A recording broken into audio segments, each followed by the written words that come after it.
लो भाई, history has been created. Hindustan ने यहाँ पर हिस्ट्री क्रिएट कर दी है। इन्होंने बर्मिंघम के अंदर जो शानदार मुकाबला जीता है, और मैं अपने वालों से कहना चाहूंगा, कुछ शर्म है, कुछ हया है?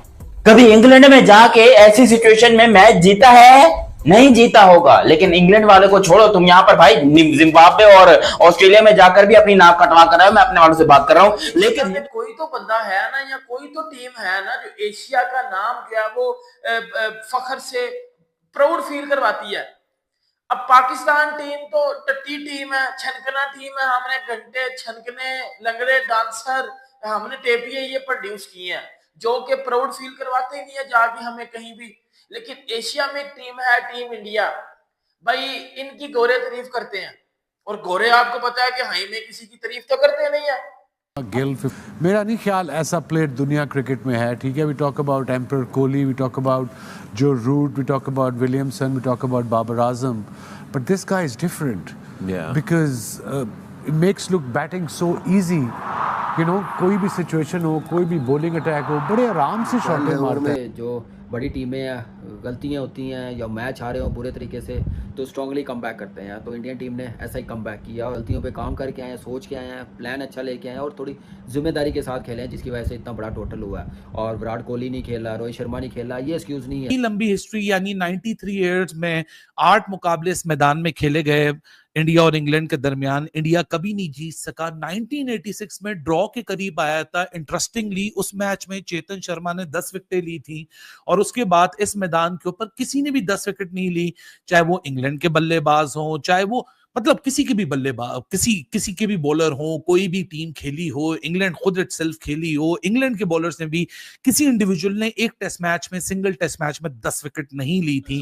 आज ऑस्ट्रेलिया में पहले टेस्ट में 100, इंग्लैंड में पहले टेस्ट में 100। यार बहुत टैलेंट है, फैक्ट्री है इंडिया। हमारे पास कब फैक्ट्री बनेगी? मैं तो, चाहे आप मुझे बोलो मैं जेलिस हूँ या अफसोस होता है हमारे ऐसे प्लेयर क्यों नहीं आ रहे यार, क्योंकि नीयत साफ नहीं है, बेस अच्छी नहीं है। जो एक बेस बनती है ना, एक जिसको बोलते हैं कि अंडर 13 से लेके अंडर 19 तक लड़कों को लुक आफ्टर करना, हमारे यहाँ है ही नहीं। हमारे यहाँ तो सिर्फ बड़ी टीम को देखा जाता है कि आगा को कप्तान बना दो, बाबर को कप्तान बना दो, शाहीन को कप्तान बना दो, रिजवान को कप्तान बना दो, और नीचे लेवल से लाओ ना कप्तान यार। हम तो इसी तरह कप्तान बने थे अंडर 19 में भाई। हमारे टाइम में जो भी आता था अंडर 19 से कप्तान आता, सलमान बट को देख लो और सरफराज को देख लो, अंडर 19 से कप्तान बने। अब तकलीफ में बोल रहा हूँ, लेकिन उनका सिस्टम बहुत अच्छा है यार, हमारा सिस्टम फजूल है। देखो क्रिकेट में अगर आप एक शॉट गलत मार के आउट हो जाओ ना, तो पूरी आवाम, चाहे पाकिस्तान की आवाम हो, चाहे बांग्लादेश की या इंडिया की, उड़ा देती है। लेकिन ये हो सकता है कि जो मेरी सोच है कि वो बहुत फ्री खेलता है, माइंड भी हो सकता है कप्तान बनने के बाद थोड़ा सा सही हो जाए। आइडिया बुरा नहीं है, लेकिन अभी जिस तरह की गिल परफॉर्मेंस कर रहा है, और गिल बहुत से बड़े जो लेजेंड्स हैं ना इंडिया में, सनी भाई, सुनील गावस्कर, उन्होंने आके मेरे प्रोग्राम में कहा था कि आने वाले दिनों में मेरी और सचिन की जगह जो कोई लेगा तो गिल लेगा। वो उनकी बात सच साबित हो रही है।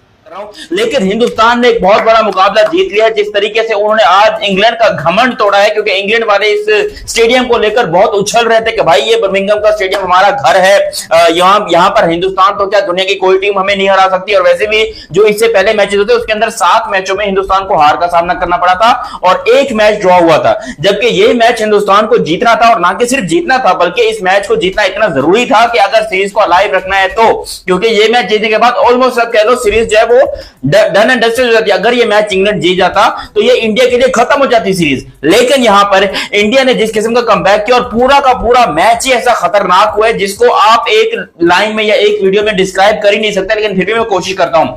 आज आकाशदीप के नाम 39 इयर्स बाद वो रिकॉर्ड आया। एजबेस्टन में 93 इयर्स की इंडिया की टेस्ट क्रिकेट हिस्ट्री है। 1932 में इंडिया ने पहला टेस्ट मैच खेला था और आज फाइनली इंग्लैंड में एजबेस्टन, फाइनली उसमें जो बेसबॉल का घमंड था वो टूट चुका है। बेन स्टोक्स ने पहले मैच में किया था तो सब वाह वाह कर रहे थे, इस टेस्ट में सब नाना कर रहे हैं, लेकिन ये बहुत प्राइड वाली विक्ट्री है। क्रिकेट आज एक सबक मिला आप सबको, किसी के लिए नहीं रुकती, सचिन आए थे, सचिन चले गए, कोहली विराट और रोहित आए थे, वो दोनों चले गए, गिल आया और गिल छा गया। बाउंस करना उस हिस्टोरिक चेस से जो इंग्लैंड ने आज से 1 हफ्ता 10 दिन पहले लगाई थी हेडिंगली के मैदान में, आखिरी दिन 350 चेस कर लिए थे। ऐसा लग रहा था कि बेन स्टोक्स का जो फॉर्मूला है कि बेसबॉल के साथ जाएंगे, नो मैटर व्हाट, जितने रन होंगे हम रन का मुकाबला रन से कर लेंगे, लेकिन शायद वो जो कॉन्फिडेंस था वो ओवर कॉन्फिडेंस साबित हुआ। बेसबॉल का घमंड एजबेस्टन के मैदान में इस बुरे तरीके से टूटा है कि 608 रन की एक लंबी तरीन चेस पे, जिसको तो एक दिन पहले हैरी ब्रूक ने कह दिया था कि नो मैटर व्हाट, हमें कोई फर्क नहीं पड़ता, जो भी टोटल मिलेगा हम तो जीत के लिए जाएंगे। हमने तो अपने फैंस से प्रॉमिस कर दिया है कि it is an insult to go for a draw. इसलिए कहते हैं intent is not about scoring the runs by blinding yourself. आप आंखें बंद करके स्लॉग नहीं कर सकते, वो इंटेंट नहीं है। इंटेंट इज टू ये प्ले आउट होती द है सिचुएशन। जीत। इसको कहते हैं जीत के किसी के घर के अंदर घुस के उसको ऐसा हराओ कि उसको अगले मैच से पहले ये सोचना पड़े कि हम कुछ करें या ना करें, ये गलती ना हो जाए, वो गलती ना हो जाए। जिस तरीके से आज इंडिया जीता है, देखो हर चीज इंग्लैंड के फेवर में जा रही थी, वेदर इंग्लैंड के फेवर में जा रहा था, टाइम कम हो चुका हुआ था। अगर लोगों को लगता है कि जो पिच था वो बहुत खतरनाक हो गया था, बिल्कुल नहीं हुआ था। पिच जो था वो कल से मैच जब से स्टंप हुआ था उसके बाद से कवर के अंदर था, बिल्कुल पिच ड्राई निकला। बारिश जिसको कहते हैं जब हो रही थी तब मैच शुरू नहीं हुआ था, तो पिच बिल्कुल ड्राई था। ये इंडिया के बॉलर्स की खासियत है, आकाशदीप की खासियत है। जिस तरीके से उसने बॉलिंग की है पिछले मैच में नहीं था, डिफरेंस आपको नजर आ गया। इवन कि इस बंदे ने बुमराह की कमी फील होने नहीं दी। और आप ये सोचो, अगर इंग्लैंड बुमराह के बगैर नहीं जीत सकता, बुमराह जो इनके लिए नाइटमेयर है इनके बल्लेबाजों के लिए, तो इनको तो शर्म करनी चाहिए कि फिर ये कभी जीत नहीं सकते। ऐसा लग रहा है कि इंग्लैंड जो है वो इंडिया में आके खेल रहा हो।